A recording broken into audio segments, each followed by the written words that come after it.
Hello दोस्तों, नमस्कार। आप देख रहे हैं रुद्र एजुकेशन जोन अपने मित्र गौरव के साथ। दोस्तों, यहाँ पर मैं आप लोगों को बता देना चाहता हूँ कि आप लोग देख रहे होंगे कि इस समय जो है चैनल पर एक छोटा सा वीडियो आया होगा 1.5 से 2 मिनट का, और उस पर लिखा है कि BLIS एग्ज़ाम स्पेशल। ठीक है, तो इसी उपलक्ष्य में मैं आप लोगों को ये बता देना चाहता हूँ कि आप लोग के पेपर शुरू हैं 21 या 22 मार्च से, और पहला पेपर है BLIS 01। तो मैं सारे पेपर का तो प्रयास करूंगा कि जो छोटे छोटे हैं, जो आप जिसकी मदद से आप बड़े प्रश्नों के उत्तर भी दे सकते हैं, या जो आपका सेक्शन बी में आता है, ठीक है, 150 से 300 शब्द वो भी लिख सकते हैं इसके माध्यम से। और जो सेक्शन सी है, जो आपको सेक्शन सी लिखने के लिए आता है ना, शॉर्ट नोट लिखने के लिए आता है, ठीक है। ध्यान दिया होगा आप लोगों ने, पेपर मैंने आपको दिखाया होगा, तो उसमें जो सेक्शन सी है उसमें आपको क्या लिखने को आता है, शॉर्ट नोट। ठीक है, शॉर्ट नोट लिखने को आता है, और वो 12 नंबर का रहता है। ठीक है, तो ध्यान दीजिएगा।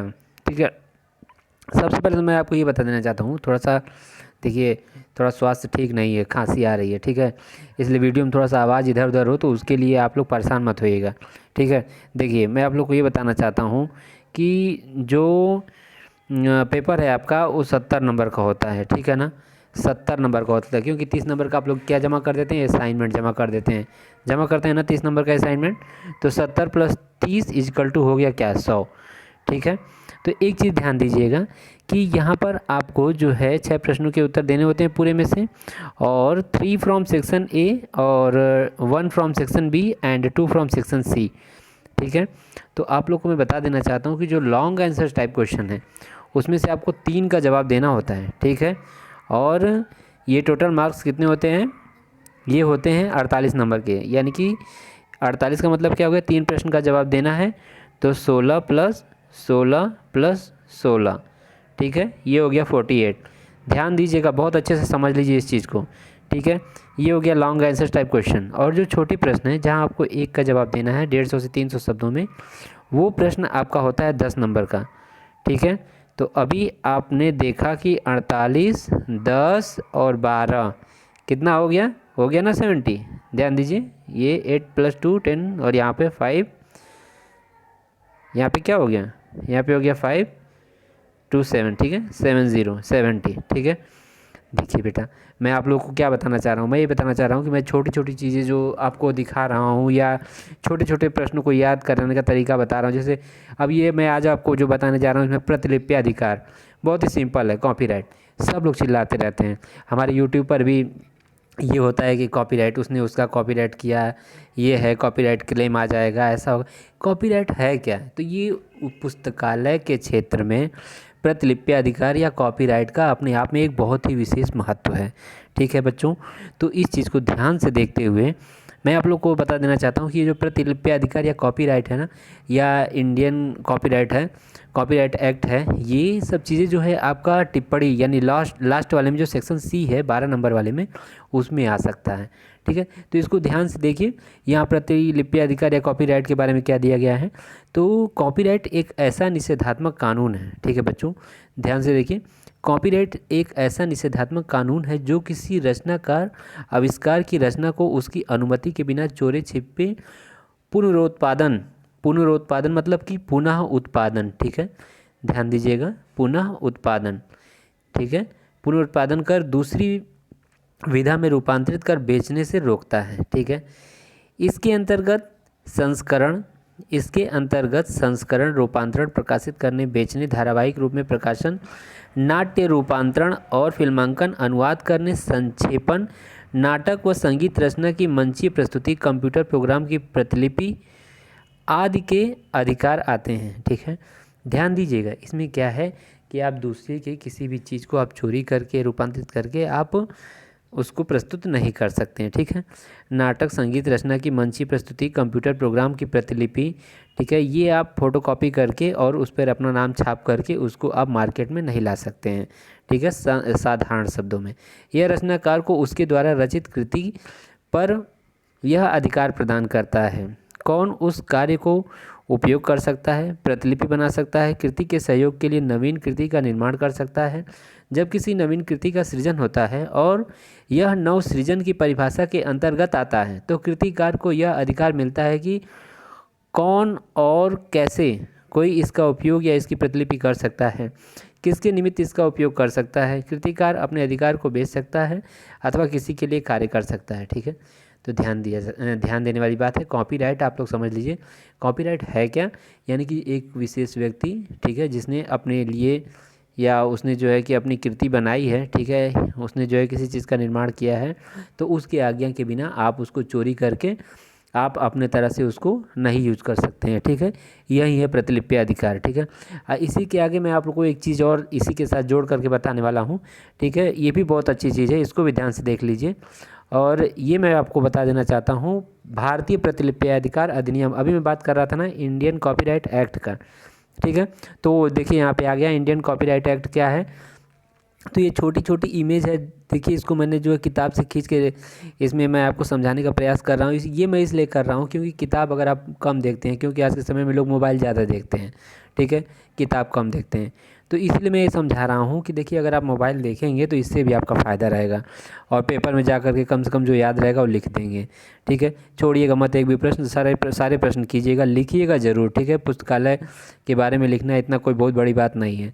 ठीक है, भारतीय प्रतिलिपि अधिकार अधिनियम इंडियन कॉपीराइट एक्ट है, इसको ध्यान से देख लीजिए। ईस्ट इंडिया कंपनी ने 15 दिसंबर, ठीक है, यहाँ ध्यान दीजिए, ईस्ट इंडिया कंपनी ने 15 दिसंबर 1847 को प्रतिलिपि अधिकार अधिनियम पास किया। ब्रिटिश प्रतिलिपि अधिकार अधिनियम 1911 में पास हुआ।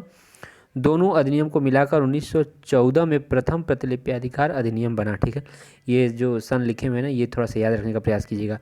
स्वतंत्र भारत में सर्वप्रथम 1957 में प्रतिलिपि अधिकार अधिनियम भारत सरकार द्वारा पारित किया गया। ठीक है, स्वतंत्र भारत में 1957 में आपका कॉपीराइट एक्ट भारत सरकार द्वारा पारित किया गया। भारतीय प्रतिलिपि अधिकार अधिनियम 1957 में कुल 79 अनुच्छेद हैं जो 14 अध्यायों में बांटे गए हैं। इस अधिनियम का अनुच्छेद 13 उन कृतियों का विवरण प्रस्तुत करता है जिन पर यह अधिनियम लागू होता है। अनुच्छेद 14 में कॉपीराइट का अर्थ दिया गया है। ठीक है, अनुच्छेद 14(1) में कहा गया है कि प्रतिलिपि अधिकार का अर्थ है एकमात्र अधिकार किसी साहित्यिक, नाटकीय अथवा संगीतात्मक कृति का कोई भी निम्नलिखित कार्य करने अथवा किसी अन्य को करने के लिए अधिकृत करना। ठीक है, और आपका जो कॉपीराइट है, कॉपीराइट का अर्थ है साहित्यिक, नाटक, संगीत, कलात्मक कार्य, गतिमान फिल्में और प्रभाव से संबंधित कृति का पूर्ण अधिकार या स्वामित्व देना। ठीक है, मेरी बात समझ रहे हैं आप लोग। ये देखिए अनुच्छेद 14(1) क्या कह रहा है, अनुच्छेद 14(1) कह रहा है कि एकमात्र अधिकार किसी साहित्यिक, नाटकीय अथवा संगीतात्मक कृति का कोई भी निम्नलिखित कार्य करने अथवा किसी अन्य को करने के लिए अधिकृत करना।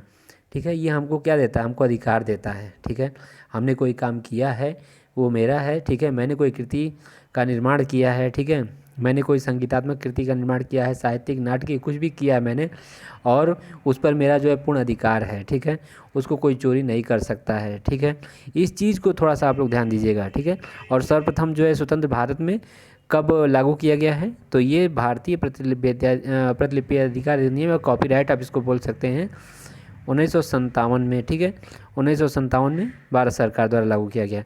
ठीक है, इस चीज़ को ध्यान रखिएगा।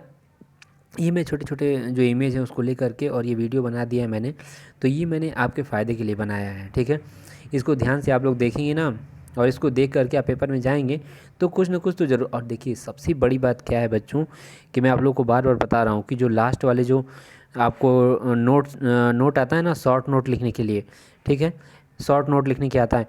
देखिए पिछली बार क्या पूछा गया था, इफ़ला पूछ लिया गया। ठीक है, जैसे पूछ लिया गया इफ़ला क्या है, इसके बारे में बताइए।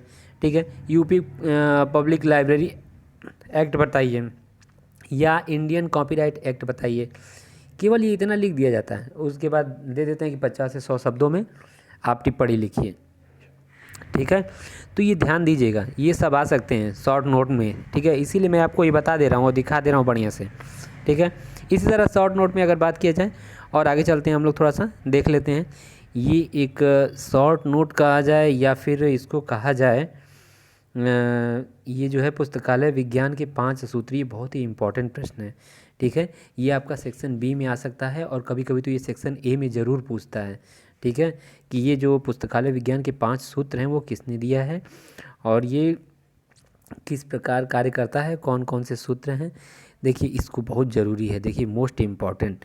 मैं आप लोग को जो जो मोस्ट इम्पॉर्टेंट बता दे रहा हूँ, ये आपका क्या है, ये आपका मोस्ट इम्पॉर्टेंट हो जाएगा, ठीक है ना, ध्यान दीजिएगा, ठीक है ना। ये प्रश्न जरूर बनेगा, इसको ध्यान से देखिए। पुस्तकालय विज्ञान के 5 सूत्र, यहाँ पे देखिए मैं आप लोग को थ्योरी थोड़ा थोड़ा पढ़ के सुना दे रहा हूँ, बता दे रहा हूँ। प्रत्येक विषय के कुछ आधारभूत नियम और सूत्र होते हैं, ये तो आप सभी जानते हैं कि प्रत्येक विषय के कुछ न कुछ आधारभूत नियम और सूत्र होते हैं जिन पर वह विषय आधारित होता है। अन्य विषयों की बात, पुस्तकालय विज्ञान के भी कुछ आधारभूत सूत्र हैं जिनको डॉक्टर S.R. रंगनाथन द्वारा प्रतिपादित किया गया है, ठीक है। सबसे पहले आपको ये पता होना चाहिए कि पुस्तकालय विज्ञान के 5 सूत्र किसने दिया, तो डॉक्टर S.R. रंगनाथन ने दिया, ठीक है। इस बात को आप ध्यान रखिए, अपने दिमाग में रखिए, द्वारा प्रतिपादित किया गया। यह सूत्र भारत में ही नहीं परंतु पूरे विश्व में, भारत के अलावा पूरे विश्व में प्रचलित व ख्याति प्राप्त कर चुका है। सभी पुस्तकालयों में इन सूत्रों को मान्यता दी है। यह बात अलग है कि आज पुस्तक की जगह सूचना आदि ने ले ली है, यानी कि आज क्या है, मोबाइल है, ठीक है, गूगल है, ठीक है। तो ये सब पुस्तक की जगह ये सब सूचना, किसी को पुस्तक में कुछ ढूंढने की ज़रूरत नहीं है, जो दिमाग में आया गूगल में खोल लिया, ठीक है। लेकिन सूचना भी प्रयोग के लिए है। भारत सरकार ने 2005 में सूचना अधिकार अधिनियम भी बना दिया है।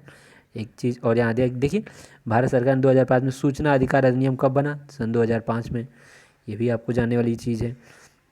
प्रत्येक नागरिक को सूचना पाने का अधिकार है, ठीक है। यह सूचना अधिकार अधिनियम मेरे विचार से पुस्तकालय के पहले सूत्र पुस्तक के उपयोग के लिए हैं से अलग नहीं है, ठीक है। यह अब ये नियम जो 5 सूत्र हैं वो भी मैं आपको बताऊंगा, आगे चल रहा हूँ, ठीक है। इसलिए वीडियो को ध्यान से देखिए। यहाँ पर अब पुस्तक का स्थान बदलते परिवेश में सूचना ले लिया है। Doctor S.R. रंगनाथन द्वारा दिए गए 5 सूत्र कौन कौन से हैं वो मैं यहाँ पे आपको दिखा देना चाहता हूँ, ध्यान दीजिएगा। पुस्तकें उपयोग के लिए हैं, ठीक है। बुक्स आर फॉर यूज, पुस्तकें उपयोग के लिए, इनका पहला सूत्र था कि जो पुस्तकें हैं वो उपयोग के लिए। प्रत्येक पाठक को उसकी पुस्तक मिलनी चाहिए, प्रत्येक पुस्तक को उसका पाठक मिलना चाहिए, ठीक है। दोनों चीज़ें हैं कि जो पाठक है, पढ़ने वाला है, उसको उसकी पुस्तक मिलनी चाहिए, ठीक है। और प्रत्येक पुस्तक जो है उसको भी उसका पाठक। 3 नियम ये हो गए। और आइए यहाँ पे ऊपर हम आपको दिखा देते हैं, यहाँ एक बार हम फिर आपको अच्छे से दिखा देते हैं, ध्यान दीजिए। 5 सूत्र एक बार फिर से बता देते हैं कि आपको याद रहेगा। पहला सूत्र देखिए, पुस्तक के उपयोग के लिए। दूसरा है प्रत्येक पाठक को उसकी पुस्तक, और प्रत्येक पुस्तक को उसका पाठक, और पाठकों का समय बचाएं। और पंचम सूत्र क्या है, पुस्तकालय एवं वर्धनशील पुस्तकालय एवं वर्धनशील। और वर्तमान एवं सूचना प्रौद्योगिकी के युग में 5 सूत्रों की उपाधि। देखिए, एक पुस्तकालय एक वर्धनशील संस्था है, ये भी प्रश्न बनता है, ठीक है। पुस्तकालय क्या है, वर्धनशील संस्था है, ठीक है। पुस्तकालय एक वर्धनशील यानी कि बढ़ती हुई संस्था है, ध्यान दीजिएगा। ये 5वां सूत्र जो मैं आपको बता रहा हूँ, इस चीज़ को आप ध्यान दीजिएगा। आगे वीडियो आएगा तो उसमें ज़रूर मैं ये आपको विस्तार से बता दूंगा। 5वां सूत्र ये जो है कि पुस्तकालय एक वर्धनशील संस्था है, ये जो है टिप्पणी में आना ही आना रहता है, ठीक है, ध्यान दीजिएगा, ठीक है। वर्धनशील संस्था यानी कि ग्रोइंग ऑर्गेनाइजेशन, क्या है ये क्या है, ग्रोइंग ऑर्गेनाइजेशन है। पुस्तकालय एक निरंतर बढ़ने वाली संस्था है, ठीक है। समय के साथ साथ पुस्तकालय के जो पाठक हैं, भवन कर्मचारी, संग्रह है, इसमें क्या होगा, निरंतर वृद्धि होगा, ठीक है, निरंतर वृद्धि होगा, ठीक है। नई नई पुस्तकें आएंगी, ठीक है, हमारे पाठक बढ़ेंगे, ठीक है, भवन का विस्तार करना पड़ेगा, तो इसलिए क्या है, वर्धनशील संस्था है। 5 सूत्र बहुत दिमाग से होश करके अपने दिमाग में रखिएगा कि पुस्तकें उपयोग के लिए हैं, प्रत्येक पाठक को उसकी पुस्तक मिलनी चाहिए, और प्रत्येक पुस्तक को उसका पाठक मिलना चाहिए, पाठकों का समय बचना चाहिए, और पुस्तकालय एक वर्धनशील संस्था है, ठीक है। ये 5 सूत्र S.R. रंगनाथन ने जो दिए हैं ये अपने आप में अद्भुत हैं, ठीक है। तो मैं यही कहूँगा कि इस चीज़ को ज़रूर ध्यान रखिएगा, ठीक है ना। इस चीज़ को ज़रूर ध्यान रखिएगा कि डॉक्टर S.R. रंगनाथन ने जो ये सूत्र दिया है ये अपने आप में अत्यंत ही महत्वपूर्ण सूत्र हैं। ये 5 सूत्रों को याद रखिएगा। इन सूत्रों से मैं आपको बता दे रहा हूँ कि आप ये 5 सूत्र अगर याद हैं और आपको पुस्तकालय विज्ञान के 5 सूत्र लिखने के लिए प्रश्न आ गया तो आप शॉर्ट नोट के अलावा आप जो है कि आप इसको जो है कि उसमें भी लिख सकते हैं, जो आपका 150 से 300 शब्द में सेक्शन बी में आता है। उसके अलावा आप इस पर आप आराम से इसको लॉन्ग आंसर टाइप क्वेश्चन में बदल सकते हैं, लॉन्ग भी लिख सकते हैं कि नहीं, आप बताइए, आराम से लिख लेंगे आप, ठीक है।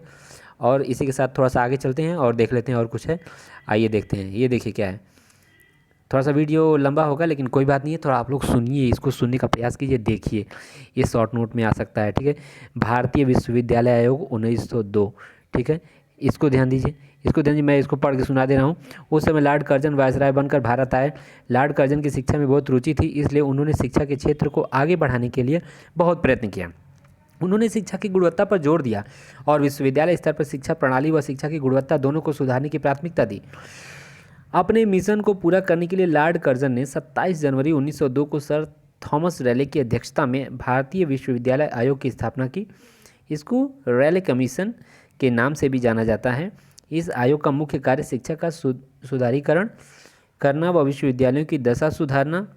देखिए, एक चीज़ और मैं बता देना चाहता हूँ, ये उत्तर प्रदेश राजर्षि टंडन की तरफ से जो बुक प्रोवाइड कराई जाती हैं, थोड़ा सा प्रिंटिंग मिस प्रिंटिंग ज़रूर रहती है, तो उसको थोड़ा सा आप लोग ध्यान से खुद आप देख लिया कीजिए, ठीक है। इतनी बड़े स्तर पर कार्य हो रहा है तो थोड़ी बहुत गलतियाँ तो हो जाती हैं। ब्रिटिश सरकार में पहले से स्थापित शिक्षा प्रणाली का सुधार करके दृढ़ बनाना, उसका भावी उन्नति के लिए प्रयास करना इस आयोग का उद्देश्य था, ठीक है। इस आयोग ने अपना उद्देश्य पूरा करने के लिए विश्वविद्यालय स्तर को परिष्कृत करने के लिए पुस्तकालयों के संबंध में अपनी संस्तुतियों को प्रस्तुत किया। इस आयोग ने जोरदार संस्तुति की कि प्रत्येक शैक्षणिक संस्थान में अच्छी गुणवत्ता युक्त पुस्तकालय स्थापित होना चाहिए, ठीक है। ये विश्वविद्यालय आयोग जो है 1902, इसने भी कहा है कि इसने कहा कि प्रत्येक शैक्षणिक संस्थान में अच्छी गुणवत्ता युक्त पुस्तकालय स्थापित होने चाहिए। इसीलिए आज हम देख लें, चाहे वो इलाहाबाद विश्वविद्यालय हो, ठीक है, चाहे वो BHU हो, ठीक है, हर जगह क्या है, लाइब्रेरी है, ठीक है, या वो DU हो, ठीक है, कोई भी विश्वविद्यालय हो, ठीक है, हर जगह क्या है, लाइब्रेरी है। अच्छा पुस्तकालय ना हो उसे मान्यता बिल्कुल न दी जाए। ये भी कह दिया विश्वविद्यालय आयोग ने कि जिस शैक्षणिक संस्थान के पास अच्छा पुस्तकालय ना हो उसे मान्यता ही न दी जाए। दूसरी संस्तुति पुस्तकालयों के संबंध में इस आयोग ने दी कि महाविद्यालयों और विश्वविद्यालयों के पुस्तकालयों के अच्छे संदर्भ ग्रंथ भी होने चाहिए, ठीक है। विषयवार ग्रंथों के साथ सामान्य अध्ययन की अच्छी संदर्भ पाठ्य सामग्री भी प्रत्येक पुस्तकालय को अर्जित करनी चाहिए। ये संस्तुतियाँ पुस्तकालयों के संबंध में एक सराहनीय कदम था, ठीक है। इसी के बाद थोड़ा सा हम लोग क्या पढ़ लेंगे, कलकत्ता विश्वविद्यालय आयोग 1917, ठीक है। सबसे पहले मैं आप लोग को बता देना चाहता हूँ कि जो ये विश्वविद्यालय आयोग था, इसने सन 1902 में विश्वविद्यालय आयोग का गठन किया गया और इसने शुरुआत से ही क्या कह दिया कि सभी जो महाविद्यालय हैं, ठीक है, विश्वविद्यालय से संबंध रखते हैं जो महाविद्यालय, ठीक है, जो एक आपका हो गया क्या, एक आपका हो गया मेन कैंपस और उससे संबंधित जो क्या है कॉलेज हैं, ठीक है, कॉलेज हैं, सब में क्या होना चाहिए, पुस्तकालय होना चाहिए। और जिसमें पुस्तकालय ना हो, जिसके पास व्यवस्था ना हो, उसको मान्यता ना प्रदान की जाए, ठीक है। ये कहा आपके विश्वविद्यालय आयोग ने। आगे देख लेते हैं, कलकत्ता विश्वविद्यालय आयोग है 1917। भारत सरकार ने 14 सितंबर 1917 को डॉक्टर माइकल सैडलर की अध्यक्षता में कलकत्ता विश्वविद्यालय आयोग की स्थापना की। इसको हम सैडलर कमीशन भी कहते हैं। इस आयोग ने विश्वविद्यालयों के स्नातकोत्तर यानी कि PG शिक्षा, पोस्ट ग्रेजुएशन, ठीक है, यहाँ देखिए स्नातकोत्तर यानी कि PG शिक्षा की वकालत की। सन 1916 में कलकत्ता विश्वविद्यालय में स्नातकोत्तर विभाग की स्थापना की गई। सरकार ने विश्वविद्यालय में पोस्ट ग्रेजुएट विभाग की वैधता के लिए इस कमीशन की स्थापना की।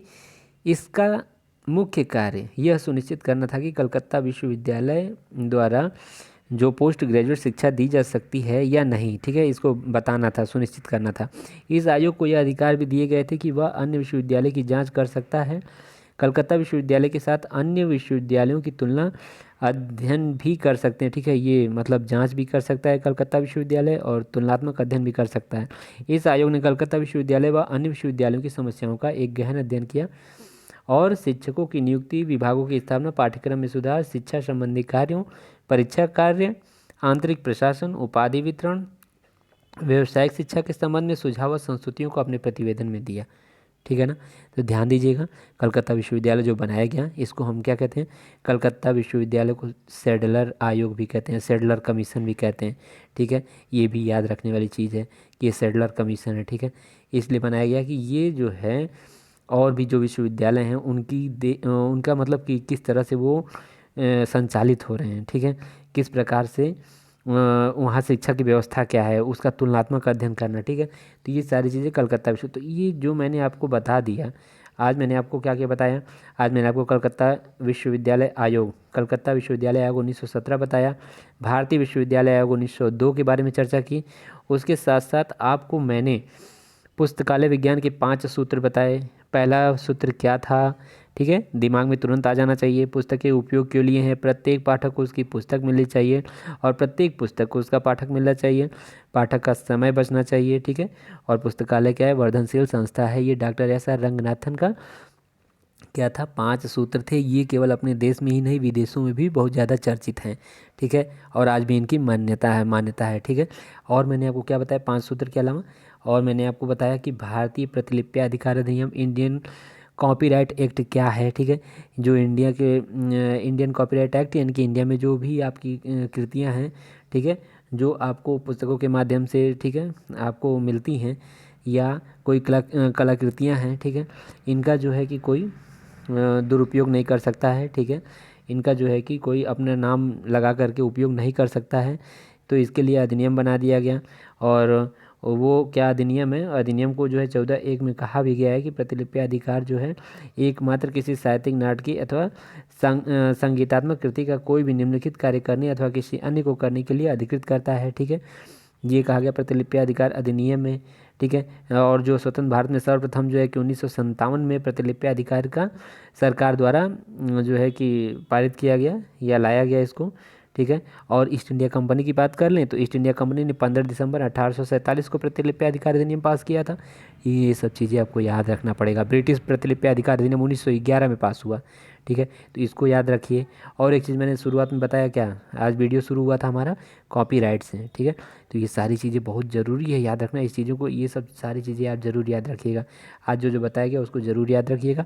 ठीक है, आप सब लोगों को परीक्षा की जो है कि ढेर सारी शुभकामनाएं हैं, और चैनल पर बने रहिए इसी तरह छोटे छोटे वीडियो डाल करके, और मैं आप लोगों को ढेर सारी चीज़ें याद करवा दूंगा।